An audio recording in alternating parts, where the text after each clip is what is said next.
Halo cuy, tes tes 1 2 3. Oke, sip.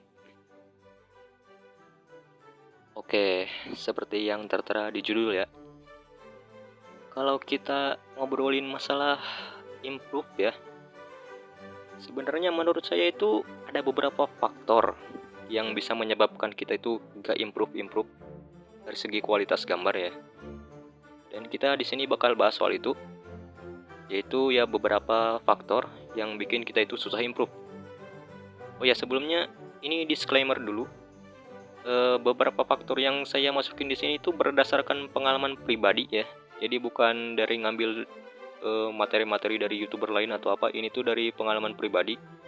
Dan ini tuh sekali lagi berarti subjektif. Ya jadi kalau misalnya kalian punya masalah lain ya wajar lah. Soalnya kan ini sifatnya itu subjektif, bukan secara objektif. Oh ya, sebelum mulai ya, saya itu mulai masuk dunia gambar digital itu ya sekitar tanggal atau lebih tepatnya bulan Februari ya, awal Februari 2025. Itu saya awal banget masuk ke dunia gambar digital, dan gambar pertamanya itu yang ini. Ya, gak jelas banget pokoknya mah. Hancur sehancur-hancurnya. Dan gambar-gambar saya yang sekarang itu stylenya itu kayak gini.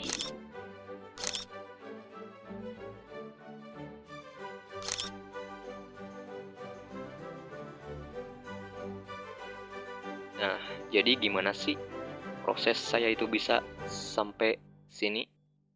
Yaitu yang bakal dibahas di sini ya. Oke, jadi langsung aja.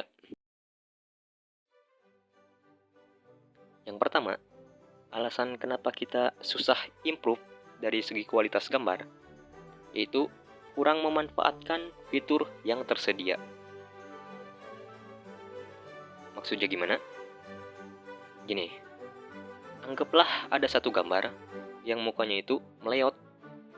Semeleot orang yang bikin lirik lagu Pisang Goreng Power ya. Nah, kalau misalnya kita itu bikin lagi bagian mukanya dari awal, pasti bakal makan waktu ya. Dan pokoknya mah cukup lama dan bisa jadi beban pikiran. Nah, di situasi kayak gitu, daripada bikin lagi yang baru, mending pakai aja fitur yang ada, yang namanya itu liquid. Dah, ya pakai aja yang namanya itu pen pencair lah. Ya, yang ini. Dan sisanya mah tinggal di tap-tap doang sesuai ya, biar gak aneh. Jadinya gini hasilnya. Mantap bukan? Yalah mantap lah, masa enggak? BTW, kalau kalian merasa gambar ini terlihat seperti tidak asing gitu ya, itu mah cuma perasaan kalian aja ya, jangan terlalu dipedulikan sama hal itu ya. Gak ada yang aneh kok, gak ada. Asli. Kemudian kita masuk yang kedua, yaitu memperibet diri sendiri. Maksudnya gimana? Gini, anggaplah kayak kita itu mau bikin sesuatu, tapi kita itu malah bingung dan mikirin berbagai cara yang susah-susah.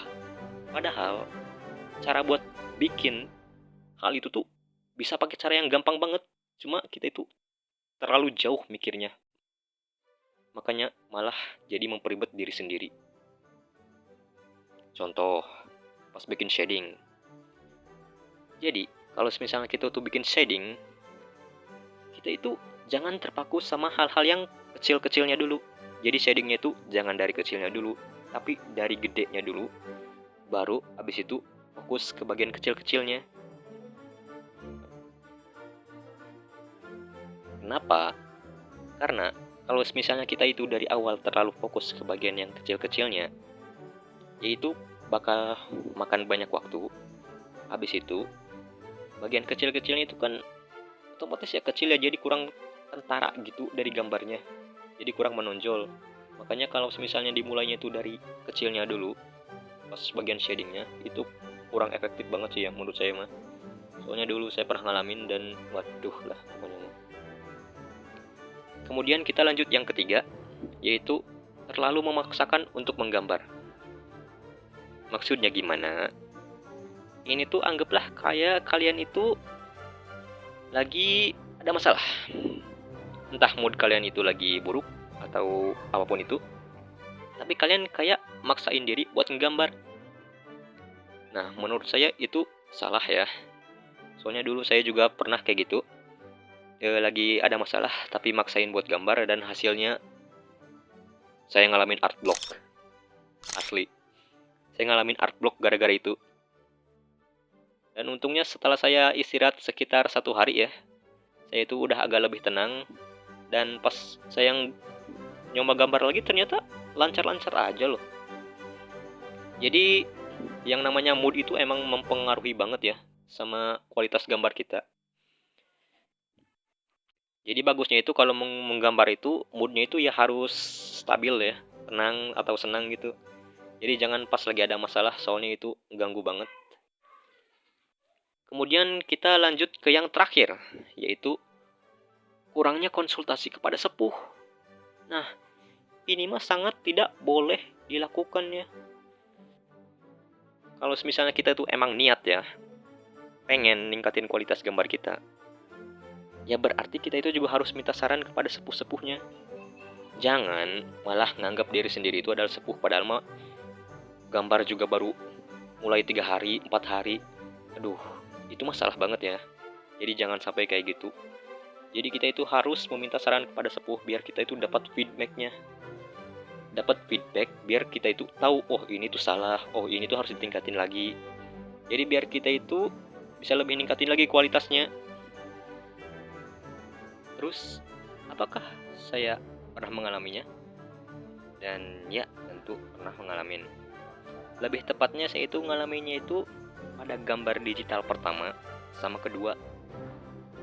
Nah, yang ini BTW ini tuh desain awal dari original karakter saya ya, yang namanya itu Miu, atau nama panjangnya itu Mitsurugi Miu. Kalau sekarang mah penampilannya itu kayak gini. He. Oke, kembali ke topik. Pas saya itu bikin gambar yang pertama sama kedua, nah itu saya pas bikinnya juga, ini mah what a masterpiece art bro. Jadi keren banget. Aduh, ini mah keren banget, gak ada tandingannya ini mah. Pas saya lihat art-art lain dari artis-artis lain, anjir ini mah kentang busuk sumpah. Kayak gitu.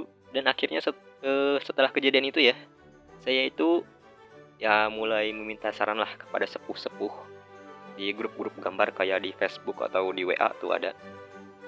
Jadi saya itu minta sarannya itu suka di situ. Dan sampai sekarang juga selalu lah. Sekarang pun masih malah. Jadi selalu minta saran kepada sepuh-sepuh biar bisa ningkatin kualitas gambarnya. Dan ya paling segitu doang ya. Ya emang singkat sih ya. Soalnya emang ya segini doang yang bisa dibahas. Soalnya masalah yang saya alamin cuma itu doang, gak ada lagi. Jadi ya apapun itu, terima kasih karena sudah menonton sampai selesai. Kita akan ketemu lagi di video yang selanjutnya ya. Ya apapun itu, sampai jumpa.